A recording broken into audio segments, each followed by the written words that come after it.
Maranatha. ಇಂದು 26 July 2026. ಎಲ್ಲ ದೇವಜನರಿಗೂ ಭಾನುವಾರದ ಶುಭ ಮುಂಜಾನೆ. ಗಂಡ ಹೆಂಡತಿಯರು ಚೆನ್ನಾಗಿ ನೊಗಕ್ಕೆ ಒಳಗಾದರೆ ಅವರ ಭಾರವು ಹಗುರವಾಗುತ್ತದೆ. ಚಾರ್ಲ್ಸ್ ಸ್ಪರ್ಜನ್. ಮದುವೆ ಯೆಹೋವ ದೇವರು ಮನುಕುಲಕ್ಕೆ ಕೊಟ್ಟಂತಹ ಅತ್ಯಂತ ಸುಂದರವಾದ ಕೊಡುಗೆಗಳಲ್ಲಿ ಒಂದಾಗಿದೆ. ಮದುವೆ ಕೇವಲ ಕಾನೂನಾತ್ಮಕ ಒಪ್ಪಂದವಲ್ಲ, ಸಾಮಾಜಿಕ ಕಟ್ಟುಪಾಡು ಅಲ್ಲ, ಅಥವಾ ಕೇವಲ ಭಾವನಾತ್ಮಕ ಸಂಬಂಧಗಳಿಗೆ ಮಾತ್ರ ಸೀಮಿತವಾಗಿರುವುದು ಅಲ್ಲ.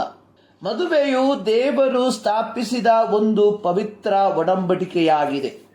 ಆದಿಕಾಂಡ ಪುಸ್ತಕ 2ನೇ ಅಧ್ಯಾಯದ 18ನೇ ವಾಕ್ಯದಲ್ಲಿ ಬರೆದಿರುವಂಥದ್ದು, ಮನುಷ್ಯನು ಒಂಟಿಗನಾಗಿರುವುದು ಒಳ್ಳೆಯದಲ್ಲ, ಅವನಿಗೆ ಸರಿಬೀಳುವ ಸಹಕಾರಿಯನ್ನು ಉಂಟು ಮಾಡುವೆನು. ಯೆಹೋವ ದೇವರು ತಾನು ಉಂಟು ಮಾಡಿದ ಎಲ್ಲ ಭೂಜಂತುಗಳನ್ನು, ಆಕಾಶದ ಪಕ್ಷಿಗಳನ್ನು ಅವನ ಬಳಿಗೆ ಬರಮಾಡಿದನು. ಆ ಮನುಷ್ಯನು ಒಂದೊಂದು ಪ್ರಾಣಿಗೆ ಯಾವ ಯಾವ ಹೆಸರಿಟ್ಟನೋ ಅದೇ ಹೆಸರಾಯಿತು. ಆದರೆ ಆ ಮನುಷ್ಯನಿಗೆ ಸರಿಬೀಳುವ ಸಹಕಾರಿ ಕಾಣಿಸಲಿಲ್ಲ. ಹೀಗಿರಲು ಯೆಹೋವನು ಆ ಮನುಷ್ಯನಿಗೆ ಗಾಢ ನಿದ್ರೆಯನ್ನು ಬರಮಾಡಿ ಅವನ ಪಕ್ಕೆಯ ಎಲುಬುಗಳಲ್ಲಿ ಒಂದನ್ನು ತೆಗೆದುಕೊಂಡು ಆ ಎಲುಬನ್ನು ಸ್ತ್ರೀಯಾಗ ಮಾಡಿ ಆಕೆಯನ್ನು ಅವನ ಬಳಿಗೆ ಕರೆತಂದಾಗ ಅವನು ಆಕೆಯನ್ನು ನೋಡಿ, ಈಗ ಸರಿ, ಈಕೆಯು ನನ್ನ ಎಲುಬುಗಳಿಂದ ಬಂದ ಎಲುಬು, ನನ್ನ ಮಾಂಸದಿಂದ ಬಂದ ಮಾಂಸವೂ ಆಗಿದ್ದಾಳೆ. ಯೆಹೋವ ದೇವರು ಅವರನ್ನು ಆಶೀರ್ವದಿಸಿ, ನೀವು ಬಹು ಸಂತಾನವುಳ್ಳವರಾಗಿ ಹೆಚ್ಚಿರಿ, ಭೂಮಿಯಲ್ಲಿ ತುಂಬಿಕೊಂಡು ಅದನ್ನು ವಶ ಮಾಡಿಕೊಳ್ಳಿರಿ ಅಂದರು. ಕುಟುಂಬದ ಕುರಿತಾಗಿದ್ದ ದೈವಿಕ ಪದ್ಧತಿಯು ಇದಾಗಿತ್ತು. ನೋಹನ ಕಾಲಕ್ಕೆ ಬಂದಾಗ ಭೂಮಿಯ ಮೇಲೆ ಜನರು ಹೆಚ್ಚುತ್ತಾ ಬರಲಾಗಿ ದೇವಪುತ್ರರು, ಅಂದರೆ ಸೇತನ ಸಂತತಿಯವರಾದ ಗಂಡಸರು, ಮನುಷ್ಯ ಪುತ್ರಿಯರ, ಅಂದರೆ ಕಾಯಿನನ ಸಂತತಿಯ ಹೆಂಗಸರನ್ನು ನೋಡಿ ತಮಗೆ ಇಷ್ಟರಾದವರನ್ನು ಹೆಂಡರನ್ನಾಗಿ ಮಾಡಿಕೊಂಡರು. ಇದರ ಫಲವಾಗಿ ದುರಾಚಾರವು ಸಮಾಜದಲ್ಲಿ ಅಧಿಕವಾಗಿ ನಂಬಿಗಸ್ತಿಕೆ ಕಡಿಮೆಯಾಗುತ್ತಾ ಬಂದಿತು. ಆ ಕಾಲದಲ್ಲಿ ಜೀವಿಸಿದ್ದ ನೋಹನು ಸಮಾಜದಲ್ಲಿ ನಡೆಯುತ್ತಿದ್ದ ಆ ಮಹಾಪಾತಕಕ್ಕೆ ಕೈಹಾಕದೆ ನೀತಿವಂತನಾಗಿ ತಪ್ಪಿಲ್ಲದವನಾಗಿ ದೇವರ ಅನ್ಯೋನ್ಯತೆಯಲ್ಲಿ ದಿನಂಪ್ರತಿ ನಡೆಯುವವನಾಗಿದ್ದನು. ಆದುದರಿಂದ ಯೆಹೋವ ದೇವರು ಜಲಪ್ರಳಯವನ್ನು ಬರಮಾಡಿ ತಾನು ಉಂಟು ಮಾಡಿದ ಎಲ್ಲವನ್ನೂ ಅಳಿಸಿ ಹಾಕುವುದಕ್ಕೆ ತೀರ್ಮಾನಿಸಿದಾಗ ನೀತಿವಂತನಾದ ದೇವರ ಅನ್ಯೋನ್ಯತೆಯಲ್ಲಿ ನಡೆಯುತ್ತಿದ್ದ ನೋಹನನ್ನು, ಅವನ ಕುಟುಂಬವನ್ನು ಸಂರಕ್ಷಿಸಿದನು.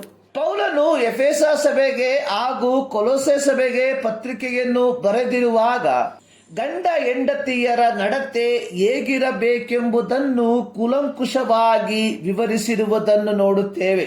ಎಫೆಸ ಪತ್ರಿಕೆ 5ನೇ ಅಧ್ಯಾಯದ 22ರಿಂದ 33 ವಾಕ್ಯಗಳಲ್ಲಿ, ಕೊಲೊಸೆ ಪತ್ರಿಕೆ 3ನೇ ಅಧ್ಯಾಯದ 18-19 ವಾಕ್ಯಗಳಲ್ಲಿ ಇದನ್ನು ಕಾಣಬಹುದು.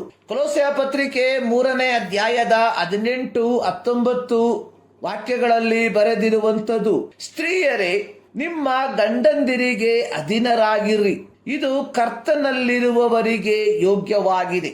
ಪುರುಷರೇ ನಿಮ್ಮ ಹೆಂಡತಿಯರನ್ನು ಪ್ರೀತಿಸಿರಿ, ಅವರಿಗೆ ನಿಷ್ಠೂರರಾಗಬೇಡಿರಿ.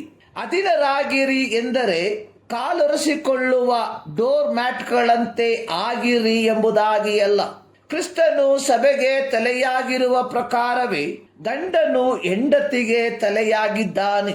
ಸಭೆಯು ಕ್ರಿಸ್ತನಿಗೆ ಹೇಗೆ ಅಧೀನವಾಗಿದೆಯೋ ಹಾಗೆಯೇ ಸ್ತ್ರೀಯರು ತಮ್ಮ ತಮ್ಮ ಗಂಡಂದಿರಿಗೆ ಎಲ್ಲ ವಿಷಯಗಳಲ್ಲಿ ಅಧೀನರಾಗಿರಬೇಕು.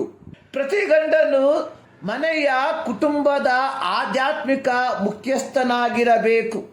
ಹೀಗಿರಲಾಗಿ ಹೆಂಡತಿಯರು ತಮ್ಮ ತಮ್ಮ ಗಂಡಂದಿರ ನಾಯಕತ್ವವನ್ನು ಒಪ್ಪಿಕೊಳ್ಳುವವರಾಗಿರಬೇಕು. ಹೆಂಡತಿಯರು ತಮ್ಮ ತಮ್ಮ ಗಂಡಂದಿರ ನಾಯಕತ್ವವನ್ನು ಒಪ್ಪಿಕೊಳ್ಳುವುದು ಅಂದರೆ ಕೀಳರಿಮೆಯಲ್ಲ. ಬದಲಿಗೆ ಆಕೆಯು ಗಂಡನನ್ನು ಮನೆಯ ಮುಖ್ಯಸ್ಥನೆಂದು ಗುರುತಿಸಿ ಗಂಡನ ಅಧಿಕಾರವನ್ನು ತಾನು ವಹಿಸಿಕೊಳ್ಳದೆ ಗಂಡನ ನಾಯಕತ್ವಕ್ಕೆ ಅನುಗುಣವಾಗಿ ನಡೆಯುವಂತವಳಾಗಿರುವವಳು. ಪುರುಷರೇ, ನಿಮ್ಮ ಹೆಂಡತಿಯರನ್ನು ಪ್ರೀತಿಸಿರಿ. ಇಲ್ಲಿ ಉಪಯೋಗಿಸಿರುವ ಗ್ರೀಕ್ ಪದ ಅಗಾಪೋ, ಅರ್ಥ ಮತ್ತೊಬ್ಬ ವ್ಯಕ್ತಿಗೆ ಅತ್ಯುತ್ತಮವಾದ ಒಳಿತನ್ನು ಬಯಸುವುದು. ಗಂಡಂದಿರು ತಮ್ಮ ತಮ್ಮ ಹೆಂಡತಿಯರಿಗೆ ಅತ್ಯುತ್ತಮವಾದ ಒಳಿತನ್ನು ಬಯಸುವವರಾಗಿರಬೇಕು. ಇದು ನಿಸ್ವಾರ್ಥ ಪ್ರೀತಿಯಾಗಿದ್ದು, ಈ ಪ್ರೀತಿಯನ್ನು ನಾವು ಯೇಸು ಕ್ರಿಸ್ತನಲ್ಲಿ ಕಂಡವರಾಗಿದ್ದೇವೆ. ಎಫೆಸಯ ಪತ್ರಿಕೆ 5ನೇ ಅಧ್ಯಾಯದ 2ನೇ ವಾಕ್ಯದಲ್ಲಿ ಬರೆದಿರುವಂಥದ್ದು, ಕ್ರಿಸ್ತನು ನಿಮ್ಮನ್ನು ಪ್ರೀತಿಸಿ ನಮ್ಮೆಲ್ಲರಿಗೋಸ್ಕರ ತನ್ನನ್ನು ದೇವರಿಗೆ ಸುಗಂಧ ವಾಸನೆಯಾದ ಕಾಣಿಕೆಯಾಗಿಯೂ ಯಜ್ಞವಾಗಿಯೂ ಸಮರ್ಪಿಸಿಕೊಂಡ ಪ್ರಕಾರ. ಯೇಸು ಕ್ರಿಸ್ತನ ಶಿಲುಬೆಯ ಮರಣ ಸಭೆಯನ್ನು ಪರಿಶುದ್ಧತೆಗೆ ನಡೆಸಿತು.